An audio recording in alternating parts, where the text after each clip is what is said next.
สบายดีจ้าพี่น้องจ้าสบายดีนะพักนางเลิศคอยนางงามๆเราต้องไปหาขอแล้วจ้าเดี๋ยวนี้จ้าจะกินเองเลยจ้าแต่ก็นำมากระสิลาไม่พุ่นแล้วพักอันนี้ก็งาม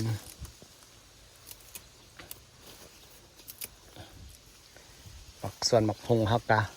นี่จ้าซัมซิโดกปัดนี่ซัมซิโดกซัมซิกิน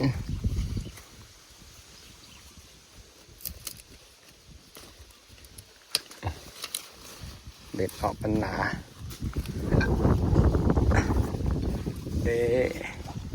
การเปลี่ยนแปลงหลังจากโคจิลินทรีย์ยอดนางก็จะออกมาเป็น1 2 3ยอดแล้วก็สิแตกอีกนะแตกเป็นสอบเข้าไปอีกนะโบเห็นบ่ก็สิแตกไม่เป็นสอบเข้าไปกัสซิโดกซัมซิโดกทั้งเบิด6 ต้นภายในเงาดีเอาไว้6 ต้นอันนี้ก็ซ้ำสีออกย่อเลยตอนแรกกำลังว่าสิเอาหัวปวกเพื่อนมาซื้อล้ำคาไปเหตุสวนจ้าอันนี้ก็โคตรบางเศร้าในกระแหงอีกแล้วมันอบอ้าวปันนั้นบ่ออกค่อยๆบ่เห็ดเพืองนี่หมดแหละอันนี้ข้างลุมยังส้มเปียกเปียกเนี่ยมาซื้อลำคา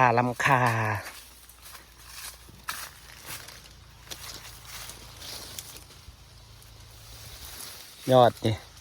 ยอดมะพร้าวยอดที่ครับหลังจากเขาหดใส่ผงขาวคือสีงามซื้อลำคาจ้าอันนี้จากโรยเผือกขาว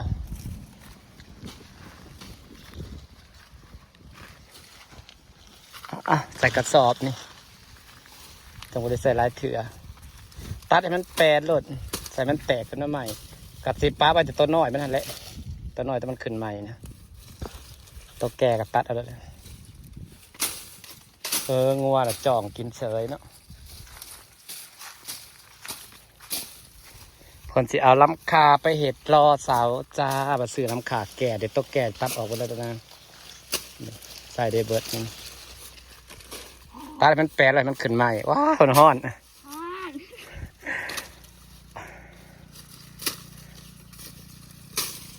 ตัดล้ำขาเอาไปขายพอเสร็จตอนสับซื้อได้ไหมฮะลำละบาทเลยเหรอเป็นตะปูขายใช่ชัวลำมันสั่นยังไงจังหวะไม่ได้แบบลำสั่นแล้วมันให้มันเบิ่งเลือกเอาเองเรามาเลือกเอาเองสั่นน้ำมือไงพอว่าอยู่นี่นะมันกระลำงามหลายเติบใช่ไหมเด้นี่พวกลำงามราคาฮักกระปุกนะคาฮักกระปุกโอ้ยผลับซื้อลำละบาทเลยพี่น้องลำนี้มันคือสีแดงอยู่ครับวะ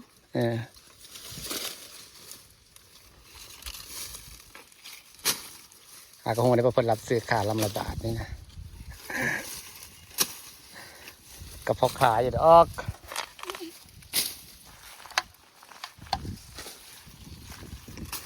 แอมเป็นคนตัดไปให้เมียาเพิ่นเมียาเป็นรับซื้อจ้านี่ค่ะทางมันแปลอะไรให้มันขึ้นมาตัดลำขาขายพี่น้อง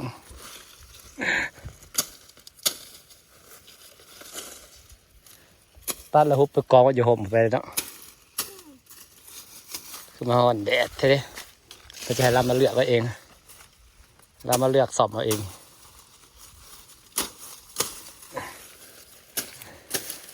นี่นะก็ได้ขายล้ำค่าอยู่ดิฮะเนี่ยผมตัดจะได้ขายไม่ได้ขาย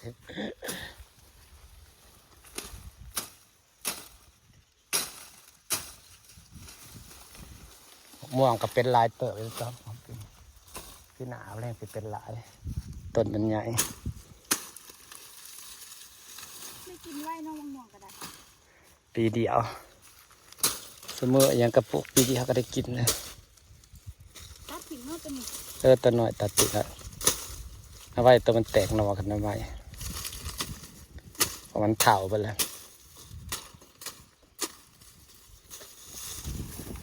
ฮอนเดดส่วนหน่อไม้เราก็ ปีนี้เราจะไม่ถางนะคะ เราจะปะให้มันกอใหญ่ขึ้นก่อน ถ้าเราถางแล้วมันออกหน่อมาแล้วมันหน่อมันเหี่ยวมันไม่มีห่มบังเห็ดแล้วปีแล้วเห็ดบ่มีห่มบังเวลาหน่อมันแตกมันแล้วหน่อมันเหี่ยว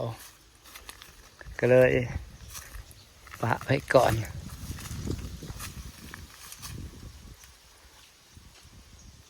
จ้ะ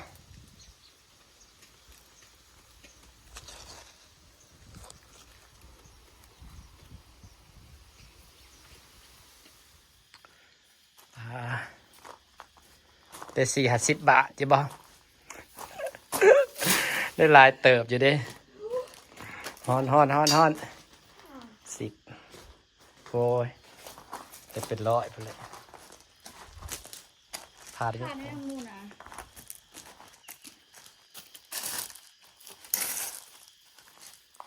เดี๋ยวเอาหน้ามากินกันออกมาอยู่ข้างนอกเรื่องขวงไฟยังเว้นกันอยู่นอกกลางคืนกันอยู่นอนในกินแตงโมจ้าออกมาซื้อลำขาซื้อแตงโมมานำทางที่มาเอาแบบนี้ เมา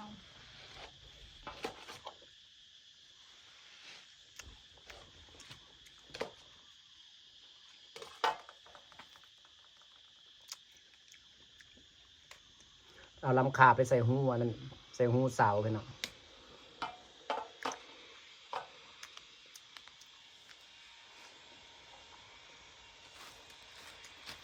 หวานหวาน บ่เย็นมันบ่หวานเลยเขาจะตู้เย็นเย็นๆนะหวานกินมันเหนียวด้วย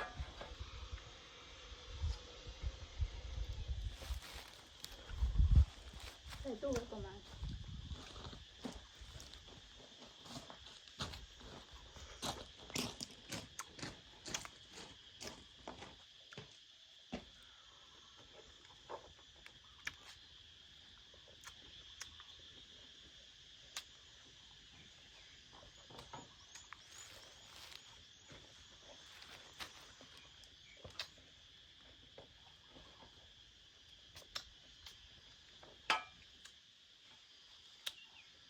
ฮอดเลย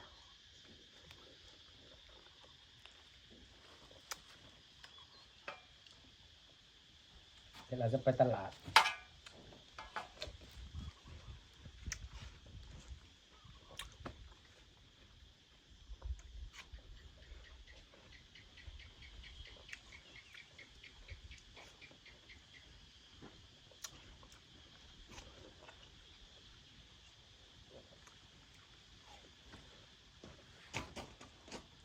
ไปตลาดปะ ตลาดจะไปซื้อหาไม่แต่หมูก็ซื้อมาไว้เลยดิ โลอะไรโลละ100 เลยเลย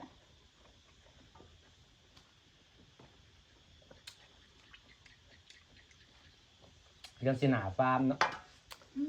สิเอาหมูขายตลาดโลละ100เนาะยังสิหนาฟาร์ม